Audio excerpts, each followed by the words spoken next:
ng Proverbs 16 verse 3, commit your work to the Lord and your plans will be established. So ang balsa po lang sa Diyos, we commit sa aton mga plans sa life because si Lord ang ma-realign na makadto sa aton mga future sa uli. So kinahanglan ta i-connect ang aton life kay Lord. Then una nang muon ta ang ginapahimo sa aton nga maging useful ta sa iya. Then i-correct ang aton mga ginapanghimo o mga sala. Bago man na ang dapat ang aton salig ara tanan sa Ginoo. Sa ang kagang aton life dapat ipagamit ang mga kay Lord. Kag hindi ta mag-worry sa aton mga future sa aton life kung makabalo mo lang ta nga ara ang Ginoo magabulig sa aton. Wala imposible kay Lord kung magapate ka lang siya kag magasunod. Then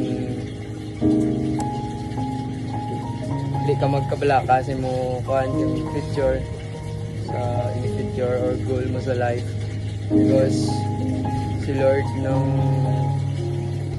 lang nakabalo sa imo future at si Lord lang nakabalo sa mga plano mo kag kung ano ka sa uli kung maging malain bala ang imo future or maging good naman na nga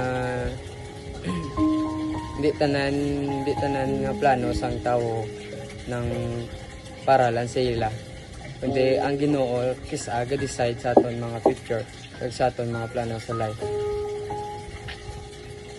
Alright guys, thank you. Bye. God loves the world in this way,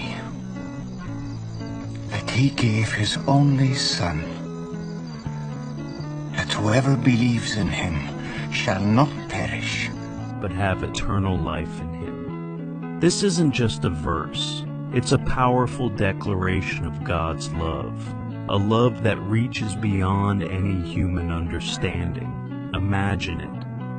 God saw our brokenness, our struggles, and our pain, But instead of leaving us to face it alone, He sacrificed His most precious gift, His own Son. He did this so we could find hope, forgiveness, and a future filled with His presence. God's love is for you, personally.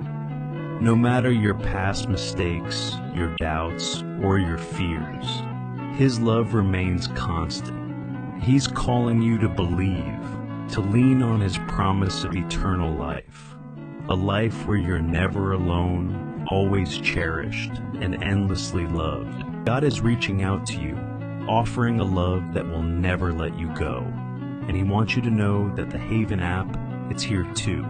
With a Bible wisdom, it can guide you through difficulties. Try it today.